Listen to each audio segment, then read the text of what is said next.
Ang swerte mo naman, nasa bahay ka lang. Lagi ko yung naririnig pag nalalaman nilang taong bahay ako. Ayan tuloy, nadilaan kayo. Bleh. May part naman na tama na swerte ako dahil nasa bahay lang ako. Pero hayaan yung kwento ko sa inyo habang nagluluto tayo. Kanina habang nagbubugaw ako ng mga manok ay may napuruhan sa ulo kaya may ulam tayo ngayon. Swerte naman talaga kasi nga araw-araw kasama ko yung pamilya ko lalong-lalo na yung mga anak ko. Masakit man aminin, isa yan sa mga hindi na nagagampanan ng mga magulang ngayon lalong-lalo na sa hirap ng buhay na nagpapakabisi na sila sa paghahanap buhay, hindi na sila nagkakaroon ng time para sa mga anak nila ni makipaglaro man lang. At ayun ang ayaw na ayaw ko. Kaya napagdesisyonan ko na talaga na maging taong bahay na lang at ako ang mag-alaga at magpalaki sa mga magiging anak ko. Pero iba-iba tayo mga paps ng pag-iisip, iba-iba rin tayo ng sitwasyon. So, depende talaga yan. Swerte daw dahil nasa bahay lang. Pero sinundan pa nung petics lang yan. Nasa bahay lang eh. Yun ang isang maling-mali sa mga pag-iisip natin mga Pinoy, mga paps. Subukan mo kaya yung sabihin kung sakaling ang nanay mo ay isang housewife. Sabihin mo yan sa kanya. Hindi ka masampal.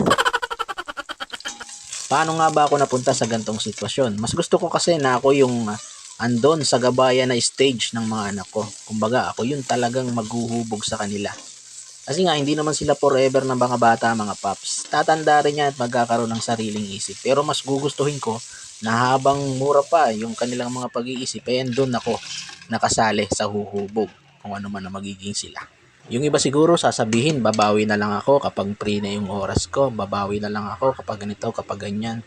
Pero hindi umaandar at lumilipas yung pagkabata nila.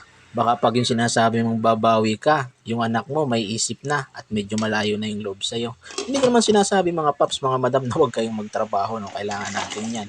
Sinasabi ko lang pag meron kayong pagkakataon, makipaglaro kayo, yakapin nyo, makipag-usap kayo sa mga anak nyo. Dahil lumilipas nga yung pagkabata nila. Baka ngayon gusto nila makipaglaro sa'yo, pero pag ikaw na yung may gustong makipaglaro sa kanila, may edad na sila at ayaw na nilang maglaro. Common na common ngayon mga paps yung pinapaalagaan yung anak sa mga magulang o sa mga lolo at mga lola ng mga bata, di ba? Para makapagtrabaho pareho yung magulang ng bata.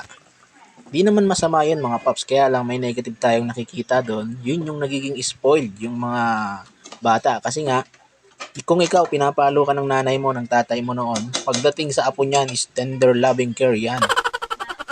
Hindi nila yan magagawang paluin at i-spoil pa nila yan sa mga bagay na gusto ng mga bata. At yun yung iniiwasan ko din na maging spoil yung mga magiging anak ko. Kaya ako na lang mismo yung didisiplina sa paraan ko. At syempre ayaw ko naman ang abalahin pa yung magulang ko at maging yung magulang ng aking asawa para lang mag-alaga nito. Kaya naman to, lilipas din yan. Hindi naman habang buhay alagaan sila, di ba? Pero kasama nito, syempre may negative tong kasama mga paps. Yun nga yun sa pinansyal. Syempre, isa lang yung nagtatrabaho sa amin. Minsan nakakapag-sideline naman ako, pero kadalasan kasi tinatanggap kong trabaho is yung pwede kong gawin dito sa bahay. Para andito pa rin ako para sa aking mga maliliit na batuta.